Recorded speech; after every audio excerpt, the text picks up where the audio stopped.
நமஸ்தே. ஸ்ரீ பரஞ்சோதி கல்கி சரணம்.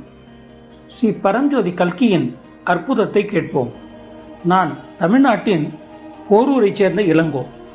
2005ஆம் ஆண்டில் 4ஆம் நிலை புற்றுநோயால் பாதிக்கப்பட்டேன். பல்வேறு மருத்துவமனைகளில் சிகிச்சை பெற்றும் பலன் எதுவும் இல்லை. 8 முறை சிகிச்சை செய்தும் எனது உடல்நிலையில் முன்னேற்றம் ஏற்படவில்லை.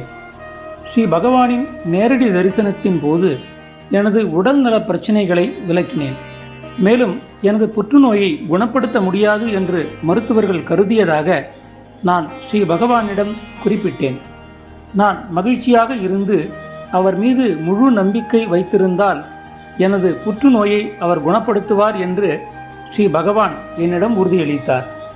ஆச்சரியம் என்னவென்றால், அடுத்து எடுக்கப்பட்ட ஸ்கேன்கள் புற்றுநோயின் அறிகுறி இல்லாமல் என் உடல்நிலை ஆரோக்கியமாக இருப்பதாக காட்டின.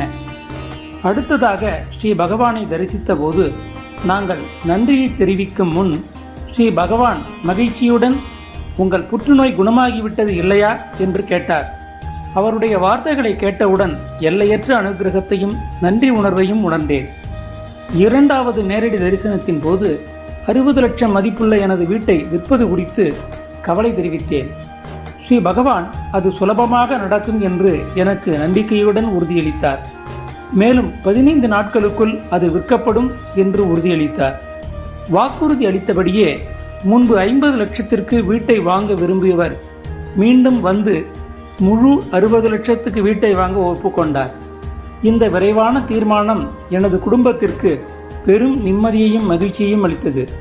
ஸ்ரீ பகவான் அருளிய அனுபவங்கள் எங்கள் வாழ்வில் ஊக்கத்தையும் ஆழமான நம்பிக்கையையும் ஏற்படுத்தின. எங்கள் கண்முன்னே அற்புதங்கள் நிகழ்வதாக உணர்ந்தோம். ஸ்ரீ பகவானுடனான ஒவ்வொரு தொடர்பும் அவருடைய சக்தி வாய்ந்த இருப்பு மற்றும் தெய்வீக வழிகாட்டுதலின் மீதான எனது நம்பிக்கையை வலுப்படுத்துகின்றது. என் வாழ்வின் மிகவும் சவாலான காலகட்டங்களில் அவருடைய வார்த்தைகள் நம்பிக்கையின் ஆதாரமாக அமைந்தன. நாங்கள் அனுபவித்த அற்புதங்கள் எனது உடல்நலம் மற்றும் நிதி நிலைமைகளுக்கு அப்பாற்பட்டது. ஸ்ரீ பரஞ்சோதி பகவதி பகவானின் ஆசீர்வாதத்தால் எங்கள் வாழ்க்கை வியத்தகு முறையில் மாறியது. இன்று ஸ்ரீ பகவான் சந்நிதியில் நாங்கள் வந்த பின்னர் ஏற்பட்ட நேர்மறையான மாற்றங்களுக்கு நான் நன்றி உள்ளவனாக இருக்கிறேன். ஸ்ரீ பரஞ்சோதி பகவதி பகவானுக்கு பல கோடி நன்றிகள்.